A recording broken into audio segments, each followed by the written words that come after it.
So hello, everyone. I am Jessica Gorman, and I'm here to talk to you today about incident response playbooks and how to manage them at scale more effectively. So I'm currently the Senior Director of Security Operations and Incident Response at an organization called Experian. But the topic we're going to be talking about today is really based off of research I conducted through my master's capstone at Georgetown University in their cybersecurity risk management program. So as we talk about managing these playbooks at scale, I'm drawing upon that research as well as my own previous experiences in the DFIR industry for the past decade. So today my goal is really to have you all be able to take away some real world concepts that can be used to applying modular design to the way that playbooks, incident response playbooks would be structured. And the way that we're going to discuss this topic will be starting with just an overall background of incident response playbooks, what they are, why we use them, what are some of the challenges in keeping them up to date and administering them effectively, and then how can modular design principles be used to potentially structure them in a way that makes it easier to conduct change management. And so then we'll walk through some high-level visualizations of how those concepts can be applied and talk a little bit more about the benefits before we wrap up today. Before we dive in too much, I just wanted to share a little bit of the background as to why this topic is important to me. Several organizations back, I was going through a situation where my organization was bought out by a private equity company. And as some of you may be aware, that can involve a lot of changes going on. So there are simultaneously teams restructuring, teams going away, new teams being created, tools changing constantly. And then often, that may align as well with a decrease in headcount as well. So what my team and I truly were struggling with during that time was a never-ending list of changes that we needed to make into our dozens and dozens of playbooks, and then fewer and fewer cycles with which to do that. And so that really gave me firsthand visibility into how challenging this environment can be and how much I really wanted to look for possible solutions to do this work more at scale. So talking more about the background of incident response playbooks, as many of you are aware, they are in use in a lot of different programs. So according to a survey by the Virtual Intelligence Briefing, in which 200 security professionals were surveyed, they said about 70% use incident response playbooks.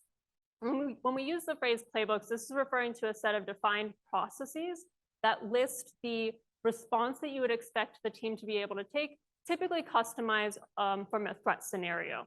So you might have like a phishing playbook or a malware playbook. Some people may make playbooks for tools and said, hey, if it comes in from EDR, this is my EDR tool playbook. Some organizations do a combination, and they might have some that are the tools and some that are the incident categories. And so it can be definitely a very inconsistent process from organization to organization. That being said, there are some typical ways that you'll see playbooks depicted. So often, especially historically, these would be text-based narratives like Word documents or maybe pages in a knowledge-based repository, or you may see them depicted as process flow diagrams. And especially with the process flow diagrams, as security orchestration, automation, and response technology becomes more prevalent, those often have digitized playbook features and is typically shown in process flow diagrams. So you'll likely be familiar with both styles. And then we also find that organizations, I alluded to it a little bit more, but might maintain dozens. And in my research, I even came across one instance where an organization had over 100 playbooks they were managing, which is a lot of playbooks to have to make changes to.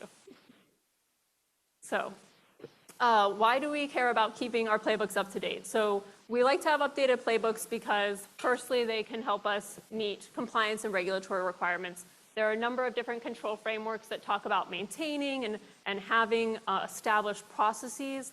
And playbooks are a very strong way for an organization to show its commitment, say, show with evidence, this is our documented processes for how we do these things. So that can be very useful. Also, if used effectively, if your playbook truly represents your idealized process that should mitigate risk for a certain threat scenario, then theoretically, an updated playbook should be able to decrease an attacker's dwell time. When we say attacker dwell time, we're referring to the amount of time that an attacker is in an organization's network and has potential to be furthering their own goals or creating damage or generally security risk, right? And there's been a relationship that shows that as you are able to decrease attacker dwell time, it limits the potential financial costs for an organization. So, in short, keeping up-to-date playbooks, if it's driving effective processes, it should theoretically limit your overall financial risk of costs that could be associated with cyber attacks. And then finally, probably an intuitive benefit of having updated playbooks is that it can help guide your team, especially less experienced analysts. There's been research that showed that playbooks, when modified by more senior analysts, were then used by junior analysts. The junior analysts were able to leverage them more effectively and, kind of, in a way, be a bit upskilled in that nature.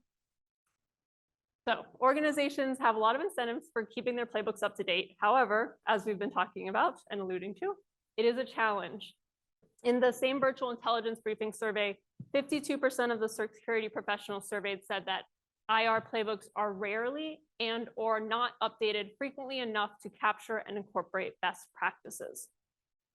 So why is this? Why do organizations seem to have so many challenges with this? Firstly, I think we're all aware that security operation teams are continuing to face resource constraints when we think about the evolving threat landscape and the growing attack surface. Organizations overall are increasing the number of devices and applications. They're, with the inclusion of cloud, they're able to scale their virtual infrastructure essentially infinitely if the costs are right. And all of this really creates a much wider net for which security teams have to protect.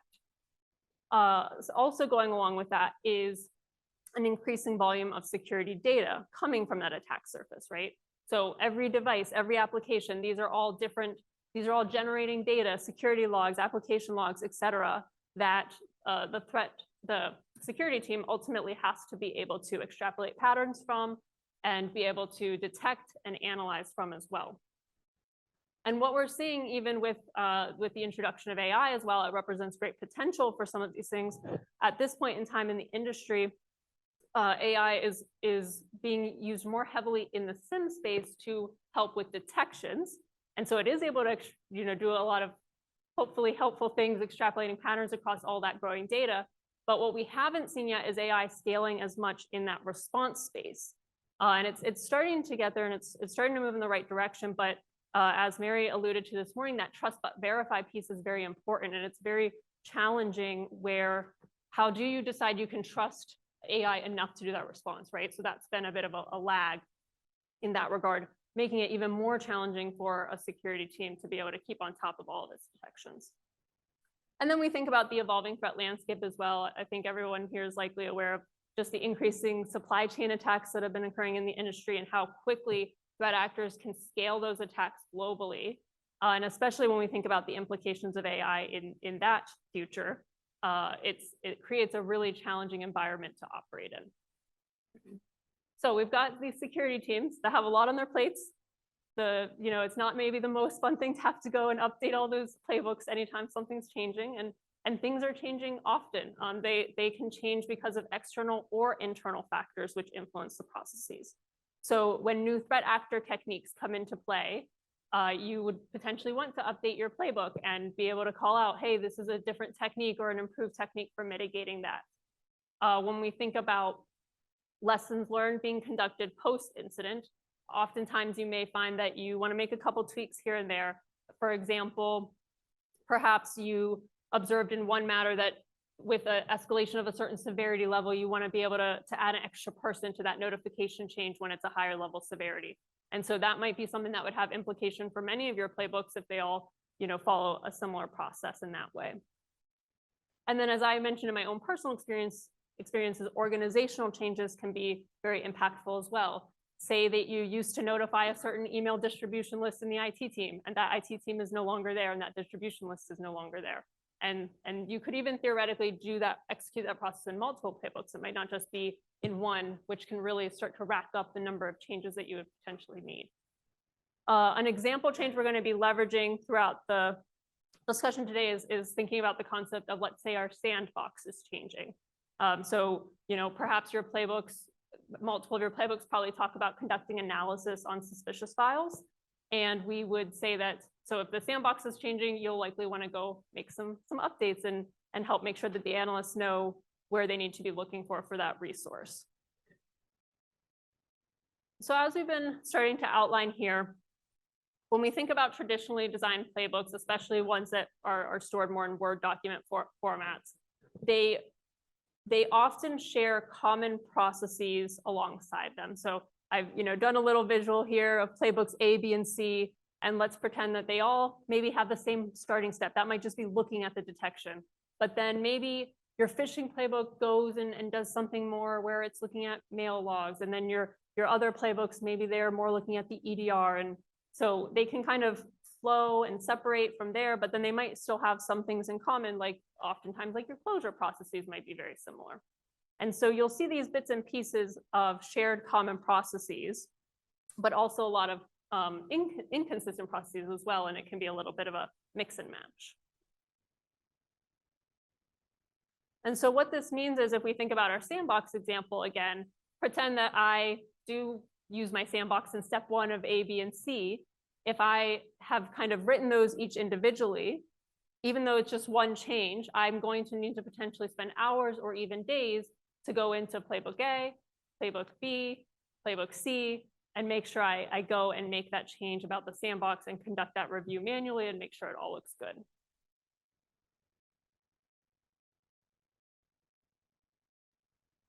So when researching more on this topic and trying to see what is readily available, I did find that most of the guidance that I could see resonated with the themes we've been talking about so far, but maybe didn't offer the most actionable tips. So for example, oh, they kind of walked them up. So for example, one was organizations can build their organization-specific playbooks on the fly, coping with a growing number of threats and playbooks over time. All right, cool. That doesn't sound super easy to handle things on the fly with a growing number, but helpful to keep in mind. We also have analysts must continue to track, review, and refine processes to ensure that each playbook continues to work at optimal effectiveness and performance. And so again, lots of these themes about, hey, get those playbooks updated. It's so important. You got to be doing it. Do it on the fly. Do it with all these growing number of threats. But ultimately, I really wanted to think about, well, how can we do that? So when we think about SOAR, it does offer a lot of potential efficiencies in the space and in managing incident response processes overall. As a quick recap, SOAR technology typically offers a number of features associated with scalability and time savings, including being able to enrich data into a single pane of glass, being able to integrate with a variety of tools to help automate workflows. And then as we talked about a little bit already, typically it has digitized playbook features as well that can be used as guardrails for your analysts to walk them through the process step by step. The problem with SOAR, though, and this is what I've found in some of the organizations I had worked in previously, was that those traditionally designed playbooks where all the steps were written out individually got translated into the SOAR exactly like that. And so regardless of it being in this cool new technology, if I had an example like the sandbox one we were talking about, I would still have to go into step 1 in playbook A in my SOAR, make the sandbox change, go back over to playbook B, check for where it was there, make that change, go to playbook C, make that change. And so again, a manual repetitive process that has duplicative work. Something that SOAR does offer though, and which is a very powerful concept, is sub-playbooks, which give us an opportunity to apply modularization and overall streamline the management of our playbooks.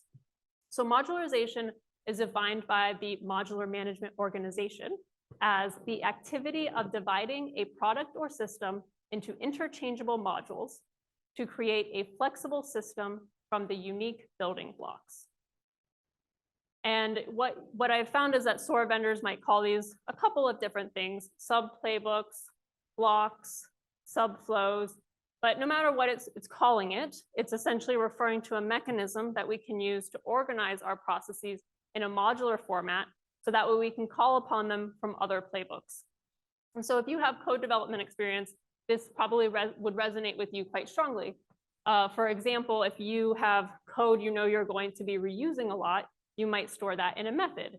And that way you only have to invoke that method when you need it. You don't have to go and rewrite all of these blocks of code every time. So it really is driving towards this concept of building your process once, and then if it is repeated in different steps, being able to reuse it anywhere. So with this concept in mind, let's pretend that instead of having sort of our steps all captured distinctly, we've made a single sub-playbook called sub-playbook 1. And then we have our playbook A and our playbook B invoking that sub-playbook. And so what we can see here is if we pretend that that is the one with our sandbox change in it, all I would have to do is go into sub-playbook 1, make my sandbox change, and then it automatically refreshes everywhere. I do not have to go and click into each playbook and manually review it and go look for it a bunch of times. And so the idea behind this, as some of the SOAR vendors mentioned, is it can lead to easy maintenance and playbook improvement.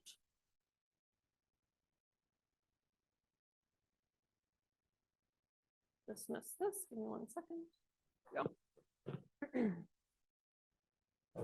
So as part of my research, I developed a framework that I titled the Modularized Playbook Design Framework that captures a step-by-step process for converting playbooks from a more traditionally designed structure to a modular structure. So to start out, a couple things to keep in mind. Firstly, for the purposes of the research, I leveraged some publicly available incident response playbooks that are TLP clear, and I'm very grateful for that resource. And we also, when I conducted the research, I was really focused on the structure of the playbooks, not so much the content. So I wasn't trying to assess the accuracy or quality of the content itself. This was more about an exercise of how do we structure it and then test changes on it to see if we can improve the speed with which we're making our changes. For the purposes of visualization, we're just going to be looking at 2 of the playbooks in our screenshots. That would be the malware infection one and the Windows intrusion one. And typically, if you're going to conduct a similar exercise in your environment and you do have, let's say dozens of playbooks, I would suggest just starting with a small bite, starting with only 3 to 4, and looking really at building the structure around those, because it's likely that the commonalities in those 3 or 4 probably will apply well to the rest of the population, especially if you purposely pick and choose ones that maybe you wouldn't expect to be the most like, because then you'll get a little bit more clarity on, well, what are those underlying fundamental ones that are consistent across.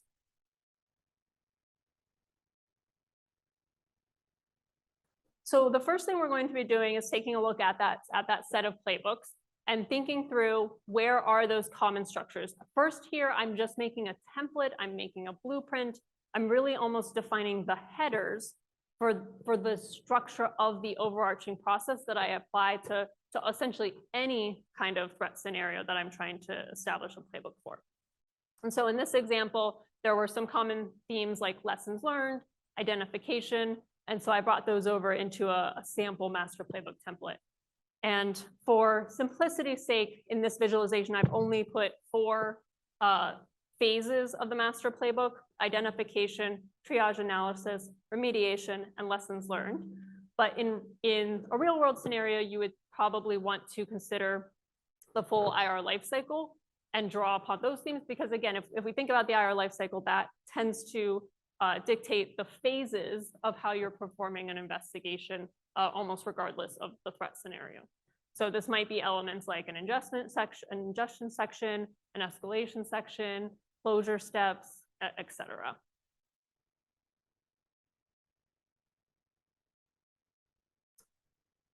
Once you have your template / blueprint in place, it's then time to begin filling it up with actual content.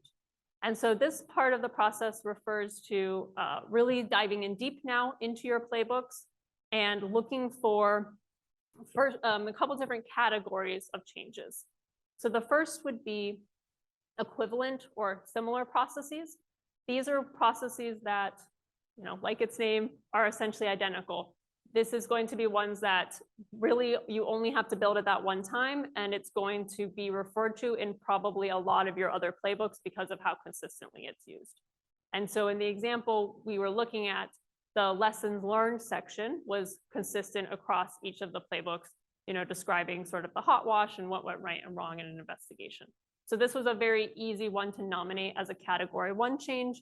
and capture it in the lessons learned sub-playbook within our overall master playbook template structure. The next style that became common that I was seeing when I conducted my review is complementary processes. So this refers to processes that when you see it in one playbook, maybe it has parts of, a couple different steps of the process, and then you look at a different playbook and you realize, hey, if I actually joined these two together, it would create one much stronger process that would be more representative of a bigger population of threat scenarios. And so the example that came to mind in this one was network and endpoint remediation steps. So for example, some of the playbooks mentioned blocking IP addresses as a network remediation step, and then others mentioned refreshing to a baseline image as part of the endpoint remediation steps. But something to keep in mind is, especially if you're working on a malware case, you wouldn't just want to do refreshing the image, you would also want to do those network pieces as well.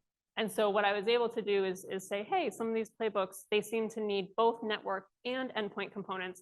Let's combine those together as a complementary process and strengthen it in that way, and then use that in the master playbook as what's more representative for the population. And then the final category we have was unique processes. So these were steps that really didn't have much in common with others. And what I then did to sort of structure that in the outline is create a distinct sub playbook, if you will, one for the malware infection sub playbook and one for the Windows intrusion sub playbook within that identification phase. And the reason in this example that that step was so unique was because in this organization, those were coming from two different detection sources, so they weren't necessarily in common. And so with this, you can kind of see how we've begun to build this structure where once I know a certain threat scenario is coming in, I have the chance to kind of bounce between sub-playbook to sub-playbook to invoke the overall set of steps into the overarching process I'm really trying to dictate. So we can see an example of that here. For the malware infection detection, we would say, hey, that's occurred, so I'm going to start on, it's my right. Okay, so on the right side with the malware infection sub-playbook, and then be able to jump into the common sub-playbooks that are in the master playbook, the triage, remediation, and lessons learned, and combine all of those steps together to make essentially that unique flow for that, but leveraging existing building blocks. And similarly, if I do that for the Windows intrusion detection, it would then invoke the left side and then shift again into the common sub-playbooks after that. So we've given some very simple examples here. I'm going to show one example that is taking it one more step towards realism. And I don't know how well you can see the brown font at the bottom, but I essentially added a third theoretical detection here. So let's say that we have now malware infection detection, Windows intrusion detection, and suspicious network detection options as sort of the threat scenario themes we would be working with. And so the way this diagram is structured is, for example, the malware infection one has the green dashed lines. So every sub playbook under the master playbook that is surrounded in the dashed green lines represents the malware infection detection. And so it's sort of trying to show like, hey, it would jump from here to here to here to here to, again, create that custom flow. And what's interesting to see is that there's commonalities in terms of like some sharing processes and some not sharing processes theoretically, right? So we can see that the ones that are highlighted in yellow represent the Windows intrusion ones. And so there's a difference between, hey, I'm looking at all the yellow ones, that represents my Windows intrusion process. I'm looking at all the green dashed ones, that represents my malware infection detection. But it's still using a finite number of building blocks for all of those. A few other things I've done in this example that bring it a little bit more into the real world. The first is, you can see in the identification sub-playbook, I've made one long box at the top called the default identification sub-playbook. And what that's meant to represent is you might have phases of the IR lifecycle where part of it is very consistent across all the threat scenarios. So for example, maybe you want your analysts to always look for other related alerts, and that's a very standard process that you'd want them to do early on. So that might be default. but then you might immediately want them to dive into steps that are very tailored to that threat scenario. And so by doing it this way, you can still be thinking holistically about where do activities fall in your overall IR lifecycle, but you can still give them, attention in different ways in terms of like, this is a consistent process versus this is a custom process. So that's the first big difference from the simpler version we've been talking about, is this default style sub-playbook. The other difference is in the triage and remediation sections. I've made kind of a blended style of sub-playbook as a representation. So I've said, we talked a little bit about endpoint and network. And so in triage, I did that. I have a triage analysis for endpoint and a triage analysis for network. And what this is doing is these blended sub-playbooks are not an all or nothing kind of thing. So far we were talking about, hey, is it in common of every process? And if yes, put it one time in the master, or is it completely unique, in which case make it have its own. But there's this style that's in between where maybe 50% of your playbooks do one of these things, like endpoint analysis. And maybe the other 50% do network analysis. And maybe even some combination of that does both. And so by looking for these commonalities that still occur in at least more than one playbook, you can make these blended style ones and be able to call upon those ones as necessary. It's a very similar concept with remediation and containment, because if you think about it, things like resetting a user account's password and things like that, those are going to be steps that you'll take in many different kinds of threat scenarios, but maybe not all of them. And so again, it's this idea of how do I combine processes that I do know at least occur more than one time and make it a little bit more manageable, so I have this potential to change them at scale. So when we think about making the change, because right now you might be looking at this and it's like, okay, this is kind of a complex web. Why would I take this on? But I think the important thing to bring it back to is now when it's time to make that change, I again only have to make it in one place. And it's less visually impactful when we're talking about just these three scenarios, right? But pretend we're talking about 30 playbooks, or that organization that had 100 playbooks. If you make this change and 50 of those playbooks use one of your sub playbooks, all you had to do was make that change one time. And so here, say our sandbox change goes into triage analysis, and that's where we want to make that change with the little star. Well, I can see here that both the malware infection detection and the Windows intrusion both would leverage that. And so again, it's this idea of building once, reusing anywhere. I just want to also quickly call out that if you do work on developing playbooks and refining their content, just the importance of having a chance to fully test it, introduce and socialize it to your analysts. So for example, you might want to consider testing the playbooks against sample incidents through a tabletop-like test, where you say, okay, pretend this alert came in, does my playbook outline the true process that I would want to see be taken?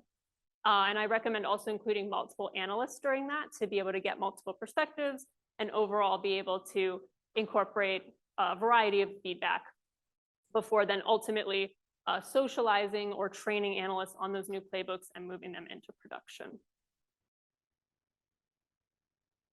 And then just to again reiterate some of the things we've been alluding to about the potential time savings we could have through this change management practice. So during the research, I conducted a series of changes on the original versions of the playbooks, and then on this modularized style of playbooks where I had a single master playbook and then some supporting sub playbooks, just like in the visualizations we were seeing. And what I found in my preliminary results were that there was a 56% reduction in time from when I implemented my series of changes in the originals versus the time savings then that it didn't take nearly as much time in those modular versions. And again, this all comes back to that idea of being able to change those processes just one time, which ultimately streamlines that management. It meant I didn't need to pull up each playbook individually and copy and paste that change in. And that 56% did not include the actual logic development. So I made sure to pre-develop the logic. That way is a very fair assessment in that regard. So we're really talking about the actual changes themselves. So we've covered a lot of concepts today in terms of how we can apply modularization to playbook management to potentially generate operational efficiencies. I do think it represents an overall promising practical approach, and I hope you had a chance to think through how some of the concepts might apply to your own incident response playbook management. And also, if you're not someone who owns or develops incident response playbooks, but perhaps you work in other kind of process management, or there's something similar where you're thinking, okay, I have to, anytime this thing happens, I have to go change 5 different things. Maybe you can think about if modularization could potentially help with that. I know we also were talking a lot about SOAR and its sub-playbook functionality as more of an example. But if you're in a situation where you don't necessarily have a SOAR yet, and you are using maybe more of like a knowledge-based repository or something, you can likely use, think about applying a concept similarly through the use of like subpages and linking to subpages and things like that. So I do want to encourage you of, don't be discouraged if you don't have a SOAR. You can still potentially use these kinds of modular concepts even with what you do have. And then just wanted to also share some real world examples of organizations that have started to use some of these concepts. There was feedback that there was 20 to 40% reduction in the time required to apply to updates to playbooks. And organizations could be using these time savings for a variety of things. But for example, for being able to take security alerts off the queue faster and be able to ultimately reduce attacker dwell time in that regard, or being able to then increase the volume of detections they could handle with their same existing capacity. So not needing new head count, but being able to take on even more work to try to provide better coverage of their environment and things like that. So, so definitely, as many of us are extremely busy looking for ways to save ourselves time, so we can use that that valuable resource on something that drives more quality and value in our program. All right, so these are some of the references I relied upon, and I am open for questions.